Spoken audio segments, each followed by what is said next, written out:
ဟုတ်ကဲ့မင်္ဂလာပါကျွန်တော်နာမည်ကတော့လင်းစစ်သွေးပါညီမနာမည်ကနှင်းဟွာပါဒီ season လေးကိုလာ join ဖြစ်တာကတော့ဒီလိုမျိုးပေါ့နော်တကယ်ချင်းတယောက်က mention ခေါ်လိုက်လို့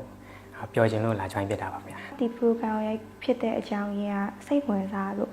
ဟုတ်ဒီမှာကဘာပဲရွှေပျော်စရာကောင်းမယ်ထင်လို့ပါရှင်တိုက်တဲ့ကောင်မလေးတိုက်ကတော့ကျွန်တော်တကယ်ချစ်မိတဲ့အခါအဲ့ချစ်လိုက်ရတဲ့ကောင်မလေးရဲ့တိုက်ကကျွန်တော်ကြိုက်တဲ့တိုက်ပဲဖြစ်ပါပါလေအသားညူညူအရက်ရှိရှိဟုတ်မပိန်နဲ့ဝဟောဝါလေအဲ့လိုမျိုးကြိုက်တယ်ရှင်ဟုတ်ချစ်ကြီးတော့ကြအမျိုးရက်ကိုတူတူခိုးလုံးဖို့လက်တွဲပေါ်လေးတယောက်လိုအပ်နေရလေဒါအများစိတ်မပူနဲ့ယူမီအပ်မှာယူပါလေးနဲ့တော်ကီဖြစ်လာရုံပေါ့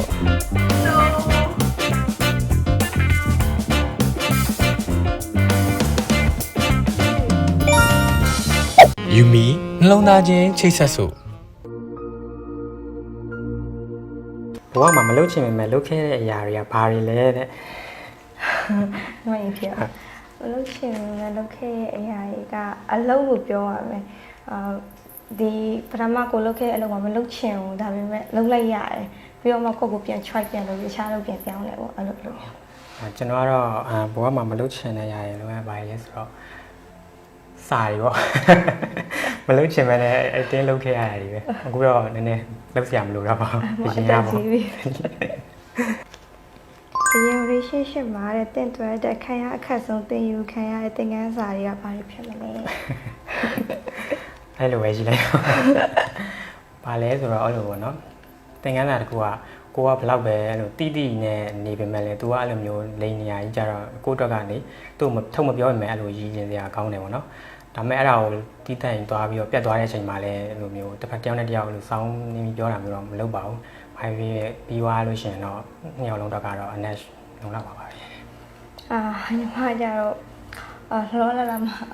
တုံးပွင့်ဆိုင်ဖြစ်ခဲ့။တုံးပွင့်ဆိုင်ဖြစ်ခဲ့ရဆိုအဲ့လိုမျိုးကိုယ်နဲ့တွဲခဲ့တဲ့ကိုယ့်ပါတနာကတခြားကောင်မလေးနဲ့လို့တက်စာအဲ့ကြောင့်တက်စာတရားကိုအရန်မှာဖြစ်တာပေါ့တက်စာမရှိဘဲနဲ့ဖောက်ပြန်တာပေါ့ဖောက်ပြန်တယ်လို့ပြောလို့ရတာပေါ့ तू ကအကမလေးနဲ့မရှင်းဖြစ်နေရင်လည်းကိုနဲ့လည်းလုံးတွဲအဲ့ဒါပေကိုလုံးဝဇလန်းဆက်အကုန်လိန်ချသွားတာအဲ့ဒီဟာနဲ့ပတ်သက်ပြီးနည်းနည်းအစမပြေတာဖြစ်ခဲ့တာပေါ့ဟိုကရုပ်ရှင်လိုဖြစ်တာပေါ့ရုပ်ရှင်တောင်ပါကျွန်တော်ဖတ်လိုက်လား first date မှာဘယ်လိုပြုမှုလုပ်တဲ့ကောင်လေးမျိုးမုန်းလဲ first date မှာဘာပြုမှုလုပ်တဲ့ကောင်လေးမျိုးမုန်းလဲဆိုတော့အရင်ဘယ်လိုလဲအမေတနေ့ပြည့်လေးကိုထိုင်ကောင်းတယ်စိုးပြည့်ချီမလိုက်ဘူးအဲ့တော့အသက်ရမ်းကြိုက်တယ်လို့မျိုးကောင်းလေးတွေဆိုရင်လည်းစမဲရစားအရင် serious ဖြစ်တဲ့အဲ့နဲ့ပတ်သက်ပြီးတော့အဲ့လိုမျိုးတက်နေဆိုအဆင်ပြေတယ်အဲ့လိုမျိုးမဟုတ်ဘူးနည်းနည်းလေးဟောဖြစ်လာစိတ်ကတိကတာဖြစ်မကြိုက်အဲ့လိုမျိုးဆိုမကြိုက်ဘူးပေါ့ဟုတ်အဲ့ဒါနောက်ဆိုလို့ရှိရင်တော့ဒီဝေးတန်ရှင်းအောင်လုပ်ထားမှာဟုတ်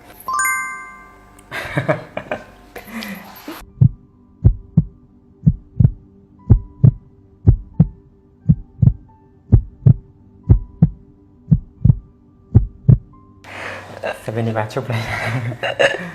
တခုခုအတွက်အပြည့်ရှိတယ်လို့ခံစားရခဲ့ဘူးလားတဲ့ဘာကြောင့်လဲ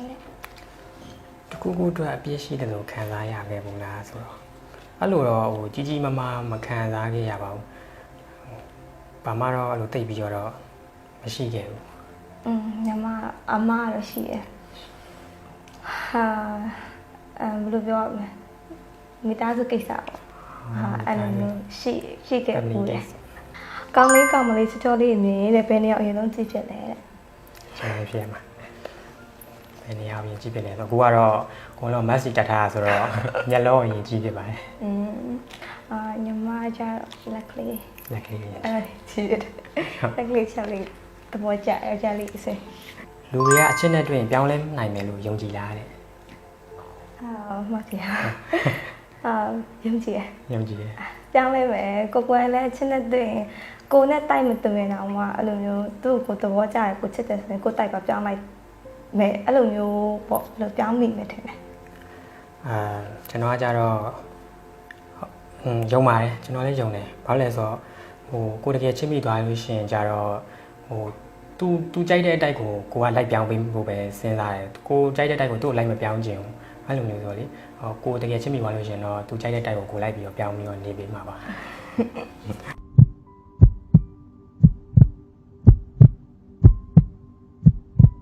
ကိုနဲ့တိတ်နေတဲ့သူအပေါ်သဘောကျဆုံးအချက်တစ်ခုပဲ ညမှန်သမားဆိုတော့ကျွန်တော်ဘောင်းခတ်ပြီးကြည့်ရပါ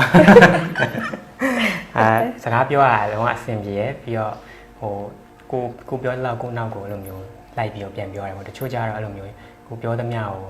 နားပဲနားထောင်နေတိတ်ပြီးပြန်မပြောရမျိုးကြတော့အဆင်မပြေဘူးလေအဲ့ဒါတွေကသဘောတကယ်ကြပါတယ် ညီမကျတော့ဟုတ်သူ social ကြရလို့လည်းပြောလို့ရတာပေါ့နော်ဘာဖြစ်လို့စကားပြောရတာအဆင်ပြေရကိုကပဲလိုက်ပြီးပြောနေကြမလို့နောက်ကနေ follow လိုက်ပေးရမျိုးလည်းရှိတော့အဆင်ပြေ ဆိုရကြရောတရားရောက်ကိုချစ်မိပြီဆိုတာကိုဘယ်လိုသတိထားမိလဲတဲ့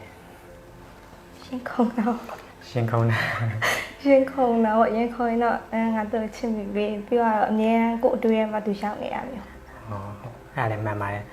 ကျွန်တော်ကကြတော့ကိုသတိထားမိလိုက်တဲ့အချိန်ဆိုတာဟိုငါဒီတယောက်ကိုချစ်များချစ်မိနေပြီလားမသိဘူးဆိုတော့ပြီးတော့သတိစဉ်းစားလိုက်တဲ့အချိန်မှာကိုတို့တကယ်ချစ်မိနေပြီအဲ့လုံးဝအဲ့ဒါသိကြတယ်အဲ့လိုအချိန်မျိုးမှာစပြီးတော့သတိထားမိလိုက်တာပေါ့ချစ်လို့ချစ်မိမှမသိတဲ့အချိန်မျိုးမှာကိုစပြီးသတိထားမိလိုက်တဲ့အချိန်မှာကိုတကယ်ချစ်မိနေရပါရှုပ်သွားတာမသိ ရှုပ်သွားတယ်လေ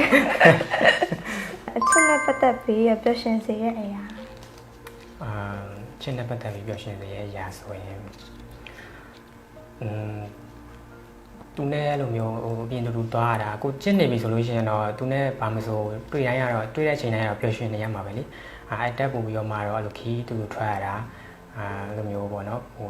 တယောက်ရဲ့ဟိုကိစ္စကိုတယောက်ကတိုင်ပင်ခွင့်ရတာအဲ့မျိုးလေးရတော့ဟို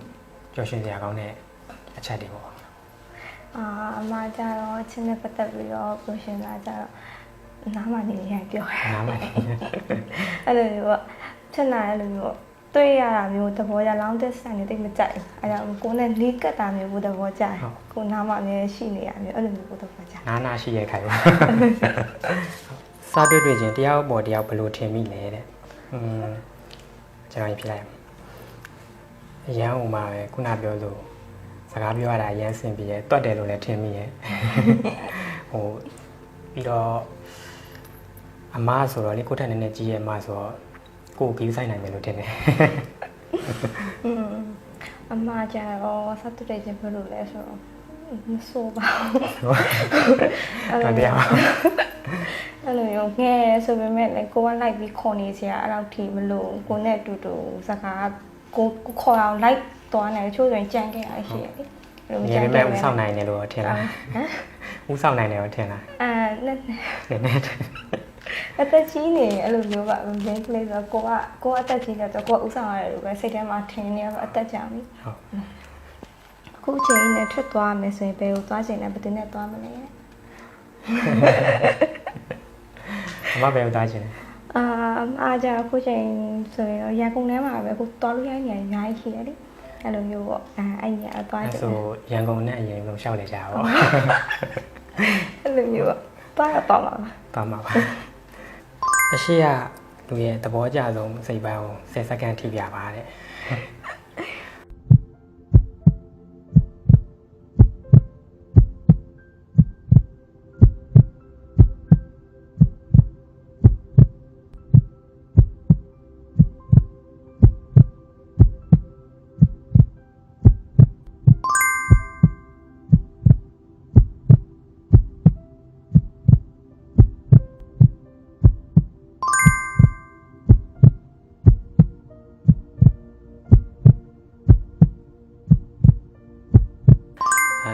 တယောက်နဲ့တယောက်ဘာဖြစ်မိတ်ဆွေရတယ်ပေါ့နော်ပထမချက်ကတော့မိတ်ဆွေရတယ်ပြီးတော့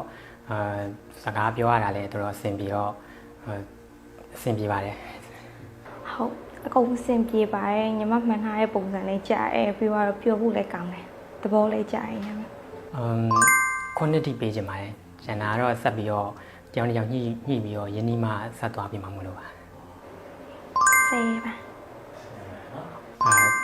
စူးစမ်းကြည့်ပါမယ်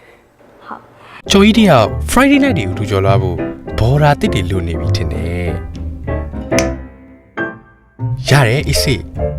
ယူမီအက်မှာကို့အတန်လေးနဲ့ဟယ်လိုလိုက်ရုံပဲလေ